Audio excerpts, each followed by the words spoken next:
Are you the widow Pichon?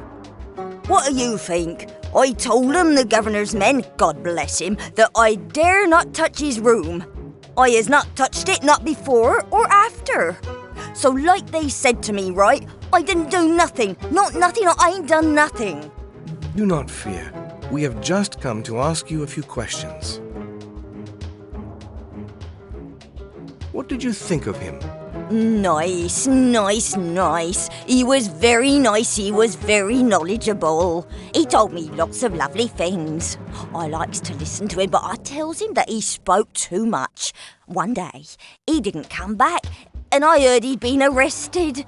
I were real sad, because he weren't too clever to mix up all them religious stories, but he was the kindest man he was. Oh, yes, bless him. Did your tenant sometimes have guests?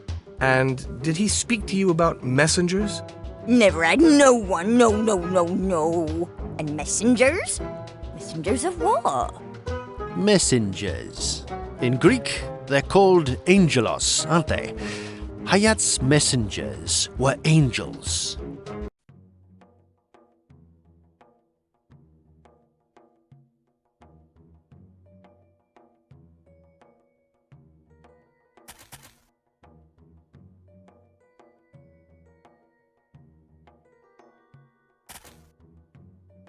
The tidings brought to Mary, one of the most moving scenes in the second of the religions of the book.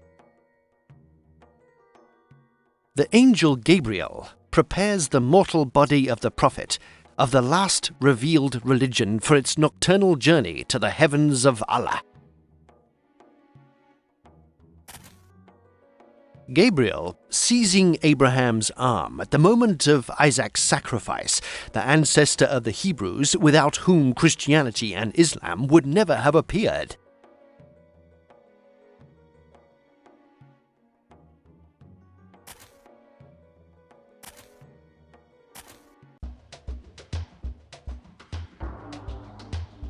Do you know what is in this chest?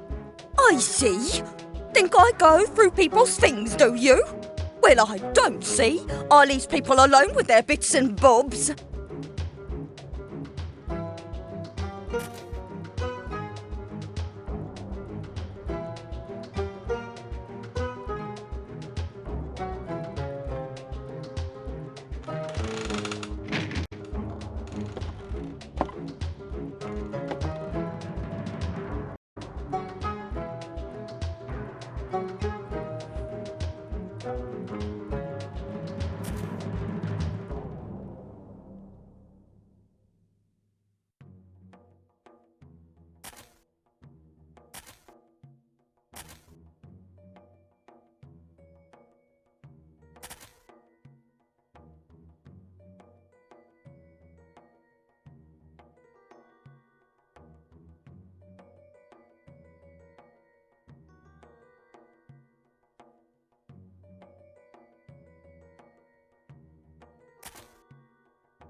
The tidings brought...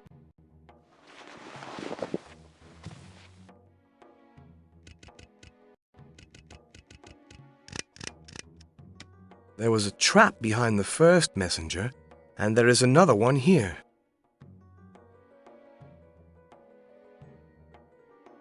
It is a clever idea, but the nozzle of the bellows is too large.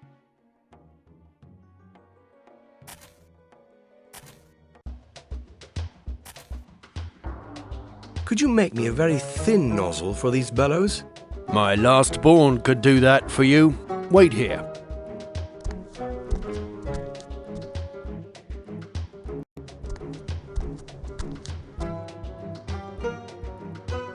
There you go. How much do I owe you? Nothing, brother. It was not a difficult job, and I like helping people in need. Well, that is a rare and chivalrous attitude. What is your name? Chivalrous. I like that word. My name is Ibn Anur, at your service. I shall not forget it.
The cross, the instrument of the Passion of Christ.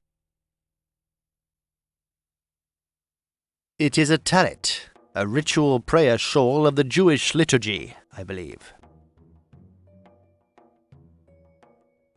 A sajda, the prayer mat used by Muslims. Two things are confusing me, Ozdemir. The first is how a man as poor as Hayat can have objects of such value in his possession.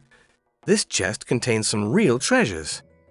Hayat seems more interested in spiritual riches than material objects, but what is your other source of confusion? It is more serious. All the traps that gave out the keys were deadly. Up to now, Hayat has always been devious with us, but never dangerous. You are forgetting that he kidnapped Hikmah. Some would say that is quite dangerous behavior. Nevertheless, it is true that we should be doubly careful from now on. Do you understand what I am talking about? Yes, the trap in the box room must have been set only recently.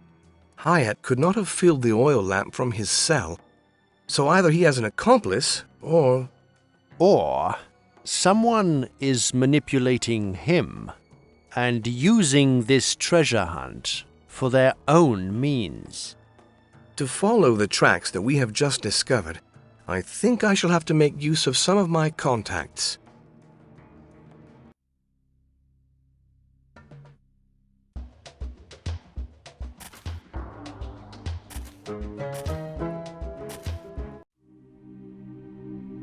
Could you spare a few minutes, Father?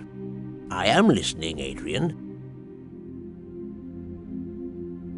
I found this object at Hayat's house. A magnificent crucifix. But I doubt it could help you find Hayat. I do not think it will help me find him, but perhaps it can tell me more about him.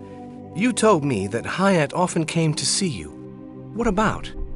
He was very curious about the history of the church. He already knew a lot about the subject, however, but he always wanted to know more and expressed some strange opinions about it, too.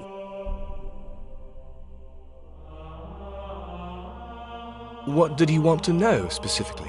What language the Gospels were written in, and when the Christian religion became the only religion of the West.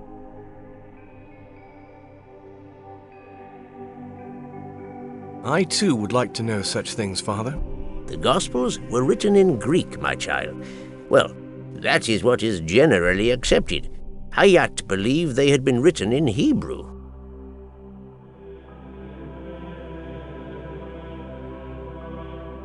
What were the arguments that Hayat defended? He was troubled by the way Constantine imposed the Christian religion on the Roman Empire. According to Hayat, his conversion was not the result of a revelation, but rather made for personal gain. It is true that Constantine had been responsible for some terrible crimes, crimes that even the priests of his ancestors' religion could not absolve. A Christian bishop was supposedly the only one who promised him forgiveness for his sins, on the condition that he made the empire a Christian land. That is what Hayat believes. So the Roman Empire was the first state to officially become Christian? No. The first state to convert to Christianity entirely was Armenia, right at the beginning of the 4th century. Who was Bar Kokhbas? Between 132 and 135 AD, the Jews yet again battled with Rome. Bar Kokhbas was the leader of the rebellion. He took refuge in his fortress at Betar with his men, but was defeated by the Emperor Hadrian. After that final revolt, Jerusalem was forbidden to all Jews and became a pagan city named Aelia Capitolina.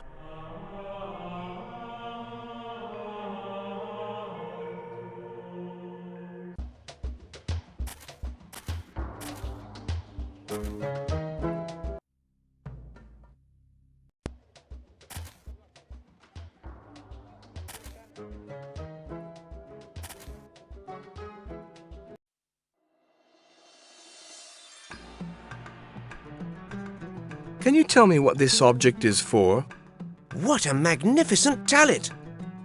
It is a shawl that we use for morning and evening prayers.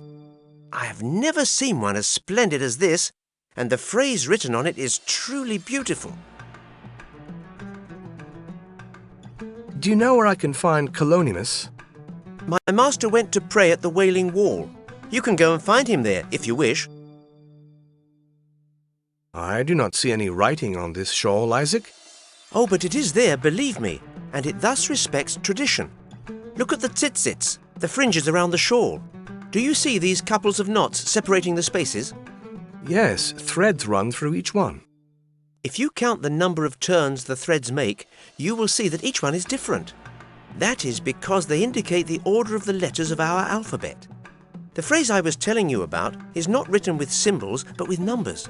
But for us, because we follow the tradition that God taught Adam in the Garden of Eden, it is the same. We read numbers as well as we can add words. Yes, a man in a garden already explained a little of that to me. He even gave me a parchment that shows a few examples. Perhaps I could use it to decipher what is written on the talit. Yes, but it would be easier to just ask me what is written on these tzitzits, as I already know. You are right, so tell me. It is simply an affirmation of the oneness of God. God is one. In numbers, that equals 39. Associating numbers with letters is known as gematry, and it is one of the aspects of the Kabbalah. The Kabbalah? What is that exactly? It is the secret sent to Adam from God while Adam slept for him to name creation. You see, we think that the scriptures, if we make do with their primary meaning, only show one of the numerous realities of the world. By studying and meditating on the holy books, man must open all the other doors and bring out all other meanings. That is what the Kabbalah is for. Seems to me that the Kabbalah was also used for magical operations. It is true that some people use it for superstitious means, but there is a story in the Zohar that shows that the Kabbalah's greatest power is not magical. Listen. Rabbi Simeon and his son met an angel as big as a mountain who told them that he was going to destroy the world because there were not 30 righteous men in the generation of the time. Simeon replied, "The two of us, my son and I, are enough to protect the world, as it is written. Any word, or dabar in Hebrew, shall be established upon the deposition of 2 witnesses." Now, dabar also means world when written. By the word, or dabar, of God, the heavens were made. At this moment, a heavenly voice sounded out, "Happy may you be, Rabbi Simeon. You who have the power to repeal the decrees of the Holy One, blessed may he be." You see, I like that story very much because it shows how knowledge and Kabbalist manipulation of the language avoided the destruction of all humanity. What is the Zohar? It is the Book of Splendors, the most important book of the Kabbalah. Some say it is the work of a single author who died 2.5 centuries ago, the Castilian Moses of Leon. Others believe the Zohar is not an original work, but a collection of sometimes very old Kabbalist works. Wherever truth can be found, the Zohar is considered to be a little like the counterbalance of the Talmud. What do you mean exactly when you speak of Kabbalist manipulation of the language? It is said that in paradise, Adam carried the entire Torah on his face, but none of the letters that made up the text were separated. This gigantic word was the great name of the one God. But once the first man had sinned, the letters were mixed up and separated, one after another. By manipulating the language, the Kabbalists try to rebuild the order of the primordial Torah. When they find a fragment of it, or discover a link between 2 terms that had lost their identity, they can even cancel divine decrees. That is what the story of Rabbi Simeon and his son shows us. Why is the Zohar against the Talmud? The largest part of Jewish law is contained in the Torah, but it is accompanied by the rabbinical laws of the Halakha, the Mishnah, which is the record of verbal laws handed down in ancient times, and the Talmud, which is the commentary on these. Talmudists were Pharisees who approached the mysticism and interiority of religious feeling with some mistrust. The Zohar shows slightly less rigid and legalist hopes and thoughts than those expressed by the Talmud. That is all a little confused. Perhaps. But you will undoubtedly understand better if I show you a picture to clarify everything. Imagine that Judaism is a mountain. The Talmud is the slope facing the light, where the villagers stand, and the Zohar is the side that remains in the shade and is only visited by those who are not content with the Talmud, those Maimonides calls the lost. But what would the sunny side be without the other side to support it? It would collapse and there would be no mountain. And do you know anyone who likes flat countryside? Who were the Pharisees? They were the ruling class of our people when they returned to captivity in Babylon, until Jerusalem was destroyed by the Romans 70 years after the Christian Messiah. The Pharisees did not have a good position in the Gospels because they fought violently against Jesus, whom they took as an agitator. Excuse my ignorance, but who was the Maimonides? He was a little like your Saint Thomas of Aquinas. He was actually virtually his contemporary, and like Thomas, Maimonides tried to reconcile rationalism born out of Aristotle's philosophy and the mysticism of faith. Why were the Hebrews taken to Babylon? Because of a war of conquest. My people were taken as the spoils of war by King Nebuchadnezzar of Babylon in the year 586 BC of the Christian era. The destruction of the first temple dates back to that time. Half a century later, another king, Cyrus, freed us and allowed us to build the temple and even the walls of Jerusalem. But when you see Kalonymus, he will tell you more of this.